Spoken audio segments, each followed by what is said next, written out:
So welcome back to the Makers podcast. Today I'm joined by Giles Humphries, the co-founder of Mindful Chef. Giles, how's it going? It's great, thank you. Thanks for having me. Thanks so much. So let's start off. What did you have for breakfast this morning? This morning, for the first time in ages, I didn't have breakfast. I've just got this Be Fresh, Get Up and Glow, pure juice. What interesting. There's this to them. Yeah, it has, hasn't it? We've got carrot, orange, apple and turmeric.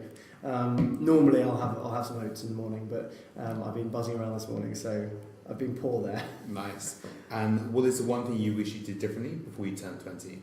One thing I wish to do differently before I turned 20, probably paid a little bit more attention in my first year lectures. Okay. And what is your favourite company right now, apart from your own? Oh, it's a bit cliche, but I love Patagonia's work. I think as a business, they're one to be admired, so I'll go with that. Amazing. So could you just summarise your career today for all you to know anything about you in 30 seconds? 30 seconds, that's hard. It's so awful. Okay, let's go. I'm Giles Humphries. I'm 32 years old. I'm one of 3 co-founders of Mindful Chef. We started the business 3.5 years ago, and my passion lies in sports and health and well-being, and that was one of the founding principles of the business, was to make healthy eating easy. So that's where the entire proposition was dreamt up, and so far we've stuck quite well to that, so it's quite enjoyable. So you launched Mindful Chef in 2015. Where did the original idea come from? We were on a fishing boat, the 3 of us, in Devon, on the ex-estuary, which is right near to where we went to school together. It was a friend's fishing boat, a day boat, and we saw this fresh fish being landed. The fishermen would text the villagers, literally send an SMS to 500 villagers, and they would say, today we've got cod, ling, John Dory, whatever, and the villagers would come down and get the fish off the boat, straight off the ice, and pay for it there and then. And we thought, how amazing is this, and how could you take this locally sourced wonderful produce to a broad audience? And then at that point, one of my co-founders was also working in New York. He was back for a few weeks in the summer, and he mentioned that he'd seen recipe boxes and they were taking off in the States. And then we did a bit of digging into recipe boxes and realised that the UK market had a couple of players, but and something I'll talk about later, there was one area that was massively underserved. Interesting. And what were those early days? So you had to pack the boxes together, so you went from going on the fishing boats, then you went to, I guess, speaking to farmers. Take us back to those early days. What were you doing? So the early days, we left our jobs one by one in throughout 2015, and the first process was to build a brand and a website, and then the second process, once that was that was actually ongoing, was then to go and meet a load of suppliers. So we were literally going down to provenance is a big deal for us, so we'll only source free range chicken unlike anyone else, we'll only go for grass-fed, 100% grass-fed beef, etc. So we went down to loads of local organic free range farms in the West Country where we grew up, and met the farmers and literally just knocked on their door and said, can we come and visit? They laughed us out of the room initially because we were saying, can we order 50 chicken breasts? And they were saying, well, you know, the minimum orders we take are 5,000. So we had to really persuade some of these early suppliers to work with us on tiny volumes. And then we built up those relationships over time.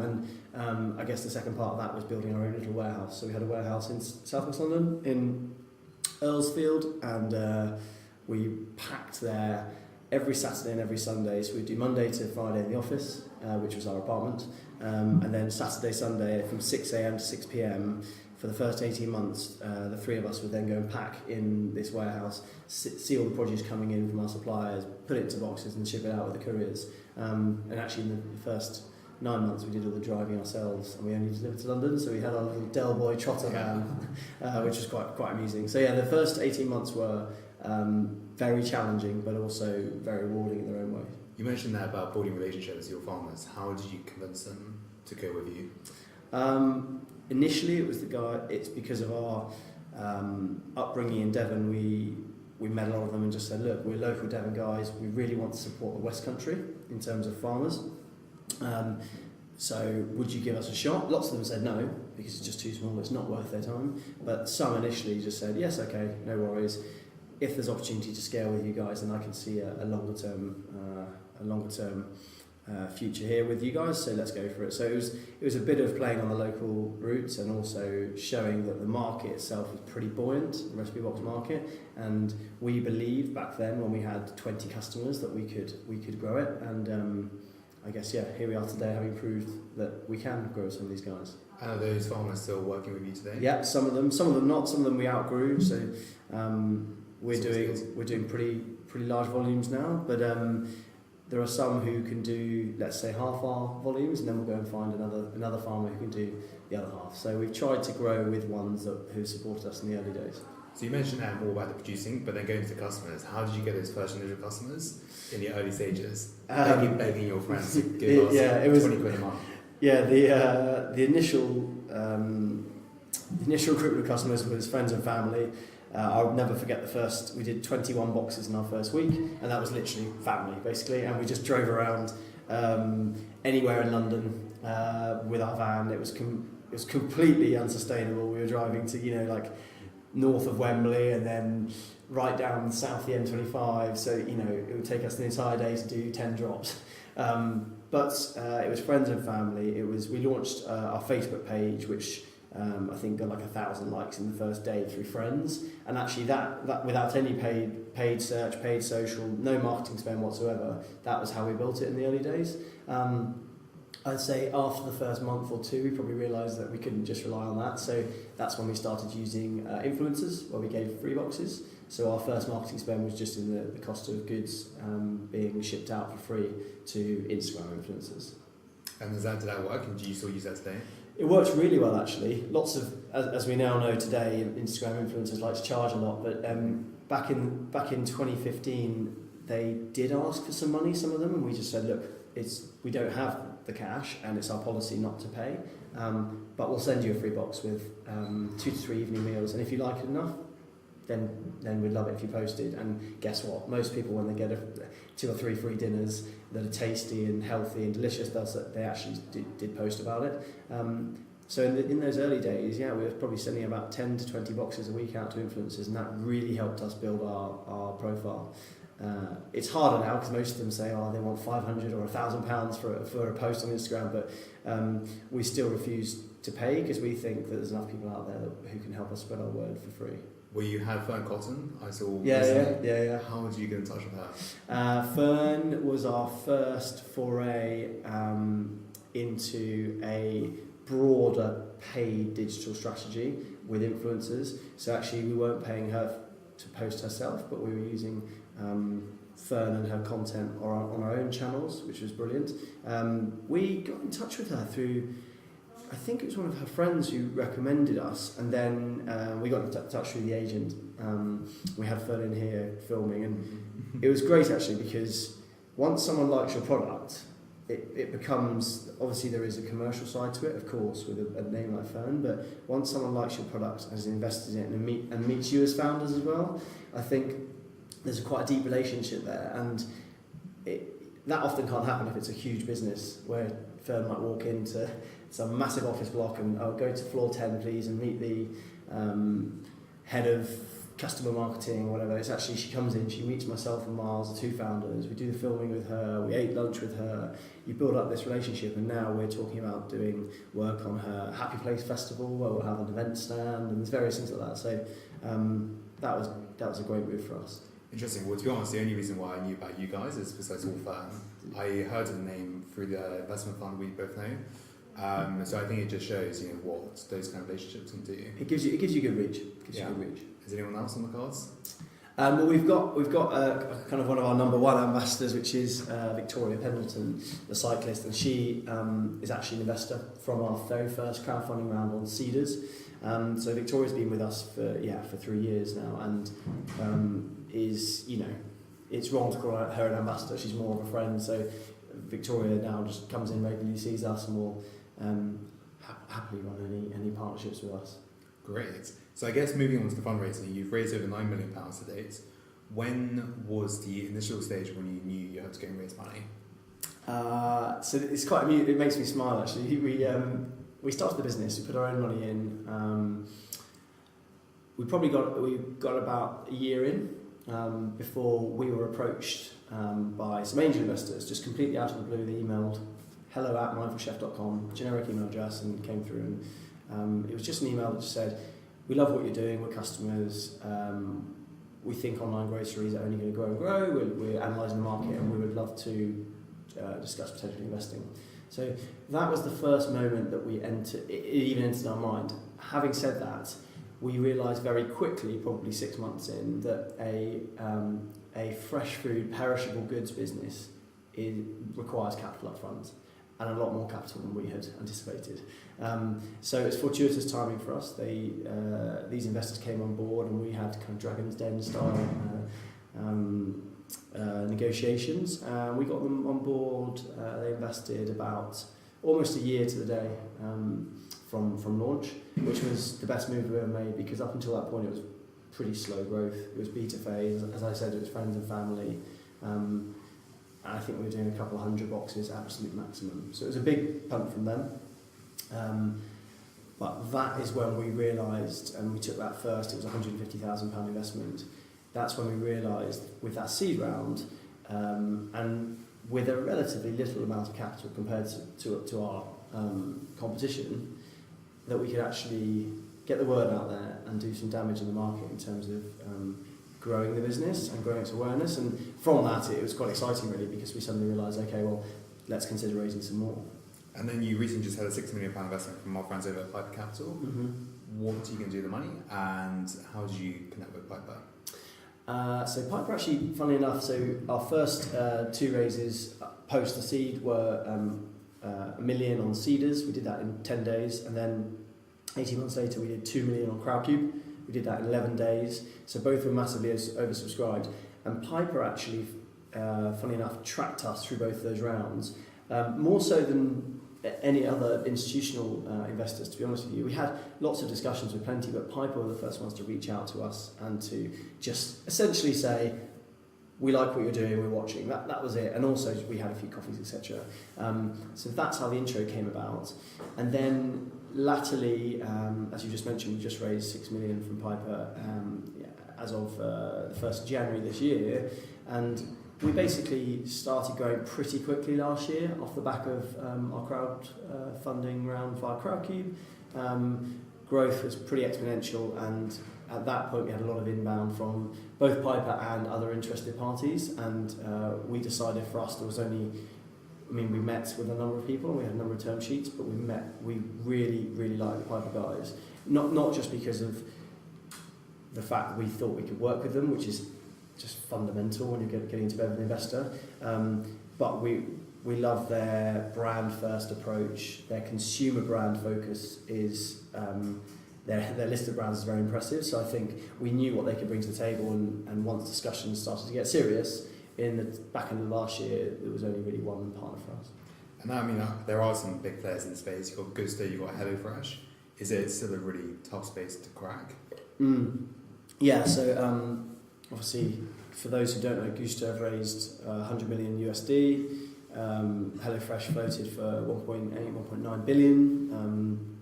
So they're big guys, and we always pinch ourselves that we've raised 9 million in 3 years and they're growing at 170% year on year. But you're still a fraction. When you look at these guys, you're still a fraction of their size. I guess for us, the reason we exist is because we want to make healthy eating easy, and the reason we even considered entering such an aggressive marketplace with two very well-funded competitors 3.5 years ago is because we noticed that neither of them were serving the healthy end of the market. They use the word healthy, but actually their boxes are loaded with cheap fillers. So lots of pasta, lots of bread, lots of white rice. And we decided, let's remove those cheap, stodgy carbs. Let's go after it and offer a truly healthy option. And as a result, I think there's plenty of space for the three of us to operate in the UK market. As I mentioned earlier to you just before we started, we're at 170% year-on-year growth in year 4, which you don't normally hear it, when you've closed a couple of years of strong sales. So we're still growing quickly. It just shows that the penetration in the market is so low across the board. Only 7% of groceries are online. It's inconceivable to think that won't grow in the coming years. So yeah, whilst you've got very aggressive competitors. I just genuinely believe there's plenty of space for everyone. And you mentioned that 100% year on year, but how do you avoid that growth and tanking? I think you have to innovate. So for us, we've got to this level with essentially one product. It's one fresh product. We've increased the number of recipes, but to the consumer, it's still one fresh product. We got to it with 2 delivery days, and outside of London, which is actually where 55% of our customers are, outside London, we got to that rate with just 1 delivery day. So you could, up until a couple of months ago, you could only get a Mindful Chef box on a Monday. That was it. Immediately, we've opened up to 4 delivery days, and already you can now get it Sunday, Monday, Thursday, Friday. So innovating like that means it's just more convenient, more often. Already the back end of the week accounts for 20% of our sales now, so it's growing quickly. And I think other product lines are important. We've stayed very focused on the core proposition in the early days, but now it feels like the team is big enough, we have enough bandwidth, the growth is there to look into other areas. We have several thousand customers in this kind of gated Facebook community, and that's a great place for MPD feedback. So we use that as a nice way to listen to what people want. So whether customers say, I want snacks, or I want smoothies, or healthy breakfast, whatever it may be, we're constantly listening, and then our chefs are working on new products. So I think that is what will help fuel growth as we take what is now still a tiny brand, but something that has at least established itself in a market and put that healthy stamp on other product lines. And you've seen a lot more young people ordering from you. The millennials are becoming more lazy, they don't want to cook. Is it they just want to pay 20 quid a week, 30 quid a week, and done, cooking's done for me, essentially? Yeah, it's a mix actually. We thought it would be kind of 20 to 35 year olds. Actually, the customer base is 25 to 45 with a big skew to 30 to 40 year olds. Dinkies or couples just with kids. The younger millennials, I would say, are really interested in our rapid meals. So we've launched 15-minute fresh meals, which immediately became our #1 bestsellers. And then also, very recently, hot off the press actually, last week, we launched just to our customer base, frozen meals. Exactly the same values, same suppliers, same ethics, gluten-free, dairy-free, really healthy, but just frozen. So you can pop it in the oven, and you'll do it in half an hour, or pop it in the microwave in 6 minutes. And that is where we're seeing already a pickup in the younger audience. I think people like you and I, we're just working long hours, you get home late, and you just want something really quick and convenient. So that will be really interesting to see how they pan out over the coming months. But I'm convinced that the younger, busier city goer will really go for those frozen meals. And when you go and deliver, especially to cities in London, do you not find that if nobody's in, you can't leave on the doorstep for somebody to take it, right? How do you go? We don't. I could probably count on 2 hands the amount of deliveries we've had stolen. It really is minimal because thieves then have to cook it, and probably not that way inclined because you have to walk away at quite a lumpy box for a start, and then you have to be bothered to then go home and cook stuff. So actually, theft isn't an issue. 95% of our customers are never in for delivery. As you alluded to, people are just at work, it gets left on the doorstep or left behind a hedge, or whatever they ask for, it will just be left there. So it's actually one of the biggest barriers to getting people to sign up is people don't know that. They think they have to be in to sign for it, much like any other parcel really. But with food delivery services like ourselves, the couriers will just drop it wherever you ask. Occasionally it's difficult if someone lives in a block of flats and they can't give the access code or something like that. But there's usually ways around it, and that accounts for probably 2-3% of our deliveries where there's challenges. For everyone else, there's normally some form of doorstep that you can leave on. And do you think looking to the next 5 years, you're going to do things like delivery, do actually, ready-made meals but already cooked for you? Yeah, it's interesting. Obviously, currently we cater for the planners in this world. So if you're organised and you which is not everyone, and you're happy to order it a few days in advance, and you'll know that it's coming. Cool, you fit into our customer pot very easily. If you're someone who just likes to make a decision on the hoof, finish work, knackered, what do I want tonight? that's where we need to tap open other channels. And actually last week we launched a trial with Deliveroo. So we're the first healthy food brand in the recipe box space to launch on Deliveroo. We have rolled out our frozen meals on Deliveroo, and we've got 3 sites: Manchester, Battersea and Swiss Cottage, where our meals will be available. It's a pilot, it won't be available forever, but it's interesting because the likes of Deliveroo really want to get into the healthy space because, as you can imagine, they're very busy at the back end of the week, but during the front end, they're a bit quieter. So again, that was quite exciting for us. We're a small business, but they approached us and told us they want to push into health. So that's been really interesting because the sales have gone phenomenally well, and the awareness from that is brilliant. So it allows us to partner up with obviously a far more established, well-known brand. And you've been going now 4 years. How many recipes are you shipping a week? So we do about 40,000 recipes a week. Wow. Yeah. Okay, that's a lot of recipes. Yeah. And the majority of them are outside London? Or 55% outside London, 45% inside the M25. And what have been some of your biggest screw-ups since you started in 2015? Okay, so one was when we launched we were the first guys to launch a plant-based vegan range. So we launched this vegan range in January of 17 and sent these vegan boxes to a load of journalists. And because we hadn't factored in that tofu needed to be chilled, on the day, we were still packing the boxes ourselves, on the day we snipped these ice packs. There's a kind of a seal in the middle of 2 ice packs, and so if you were careful, you could cut along it and it'd be fine. So we had to double up these ice packs. We snipped them in half with scissors, literally 3 of us, put them in with the tofu, wrapped the boxes, sent them off. Unfortunately, because the edge was so thin, what we'd done is nicked a few of the ice packs. So overnight, when it had arrived with a courier, or even during the day, courier dropped it to the journalists, and we get a phone call from one of the editors of the Sunday Times who said, thanks very much, it's very kind, but I've just opened the box and the bottom has just fallen out because it was soggy. I think one of your ice packs has leaked. And we had that happen to a load of journalists, so that was a big error. It was a learning experience, but I think it's really important one of the biggest things I've learned is don't let perfect be the enemy of good.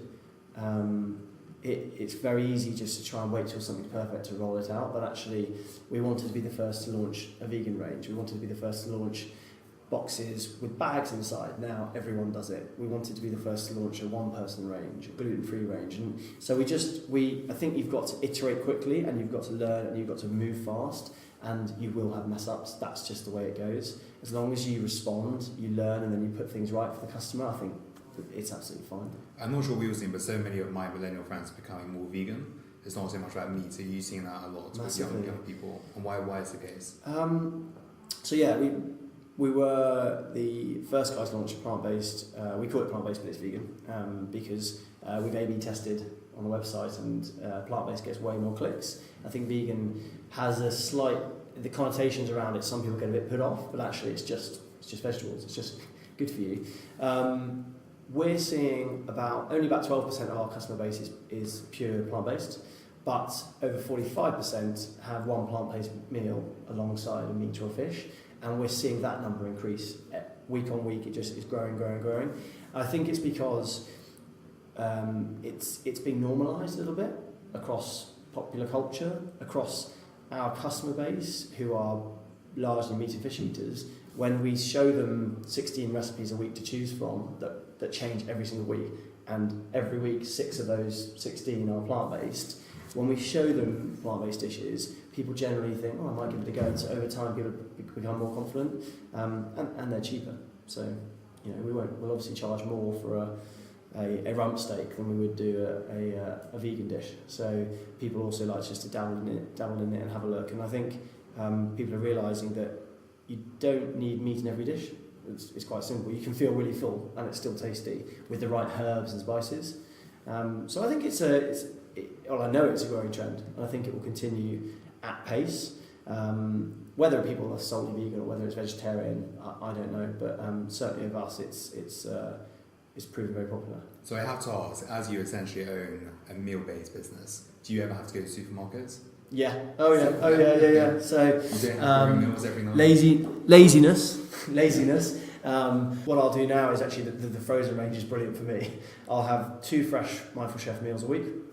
So my box will arrive on a Monday, and I'll have Monday and Tuesday. I'll virtually, hands down, Monday and Tuesday will be the nights I do the fresh meals. I'll have a little bit more energy then. Towards the back end of the week, if days build up, I get home a bit later from work, or I come home from rugby training one night and I get home on that night, I'll get home near 10 p.m. That'll be reach for the freezer, get the Mindful Chef healthy dinner out, and then there's always one night a week for me where I'll just nip to the local shop at the end of my road on the way home. And that's the funny thing actually, because what you end up spending is a lot more than you think you do on a grab and go after work shop. So lots of friends who initially were like, oh, I thought I'd try Mindful Chef, but I'm not sure about the price point. £6.50 a dish, I'm not sure. Actually, I challenge them, I say, okay, next time you go to Sainsbury's, Waitrose, Tesco's, Co-op, whatever, and you nip in after work for dinner, just let me know how much you spent. And normally, if they're getting it for them and a partner, they'll go, oh yeah, I did spend about 15 quid actually, because you go in and you grab stuff that you don't need. So it's quite interesting. We get told a lot that our service helps people regulate their shopping bill, which is quite interesting. Interesting. So as a company perk, do your colleagues get their free membership? No, 50% off. So I know. No, 50% off, but that's very generous because it means they're getting dinner for about £2.50. That's true. So I guess going back to the early beginnings, you started the business with Miles and Rob. Yeah. Has it been important to have co-founders to get to where you are today? Yeah, it's a really good question, and I think lots of people underestimate it. For us, just given the business it being so logistically complex, absolutely. Hands down, we say we wouldn't have been able to do it with just one of us. You need co-founders to lean on. You need co-founders with different skill sets. I think that's imperative. The amount of times I meet entrepreneurs who are 2x McKinsey guys or 2x Bain or 2x financiers, if you have identical skill sets, you often will clash, or you don't have enough broad experience to draw upon. And businesses aren't just made on spreadsheets, and that's very important for people to know, because it's very easy to look at something and go, I love this, financially it makes sense, let's go for it. Actually, you need different skill sets. You need Miles with his nutrition background, or me with my brand and marketing background from Saatchi. You need to come at it from different angles, because the consumer doesn't look at businesses as numbers on a spreadsheet, and therefore you need to make sure that you have a nice mix. Hence why whenever I do talks at startup events, I'll always say, if you think you're starting on your own, I mean, good luck to you, because I think it's really bold and brave, and I wish you really well. But if you are considering looking for a co-founder, definitely go and speak to others and make sure they've got complementary skills. So as well as all of this, you've also launched a book. Why did you want to launch a book as well as trying to grow a business? I forget about the book. Good reminder. I always forget about it. It's here. We launched the book actually because Penguin Random House dropped us a line in early 2017 and said, we love what you're doing. Cookery books obviously sell very well, but particularly in the healthy space, you guys are making waves, and we love the brand. We think that mindfulness is really important, so let's have a chat. So Miles and I jogged over Vauxhall Bridge to their head office, kind of turned up sweating for a meeting, thinking we were going to meet a couple of junior people, and we were whisked to the 6th floor boardroom, 12 execs in suits, and basically then pitched at us and said, we love what you're doing, we'd love to sign a 2-book deal with you guys. So we did. So the first book launched in mid-17, and then we're thinking about when the second book will come, and there's plans in place as to what the content might be. At the moment it's got a mix of plant-based and meat and fish recipes, but that was really good as well, because it helps you have a presence offline as well, in Waterstones, in Tesco's and Sainsbury's. When the book's selling, you've got a little bit of a presence, which is really important, I think. So what's the BHAG? You've written a book, you ship 40,000 meals a week, you raise over £9 million. Where is Mindful Chef going to be in the next 5 years? The BHAG. It is, for me, it's to be a health and wellness food brand that is far more than just a recipe box. So one thing that we're really, really proud of is being a business that's a force for good.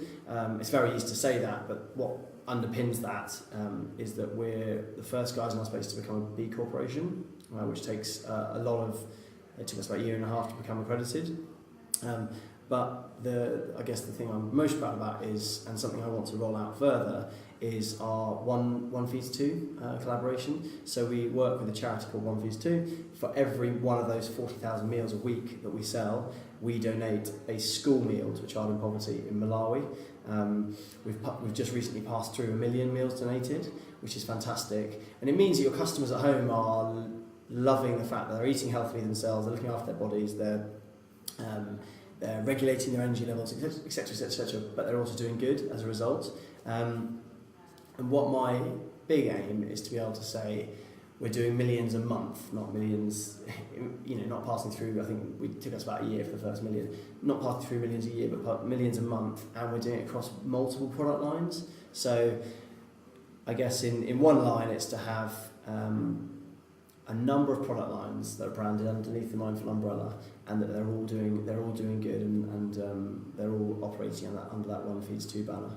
And so our audience is clear, so you have 40,000 meals, which I think you also give 40,000 meals. Yeah, to school meals to children in poverty in Malawi every single week. So it's a pretty powerful charity. I don't know why bigger businesses don't do it, to be honest with you, because we're a very small business and we can make a difference. It's pretty amazing. It gets these kids off the important thing is it's not just food, it's school meals, so it gets them off the street where they're often starving, into school, into education, because of the lure of the hot meal.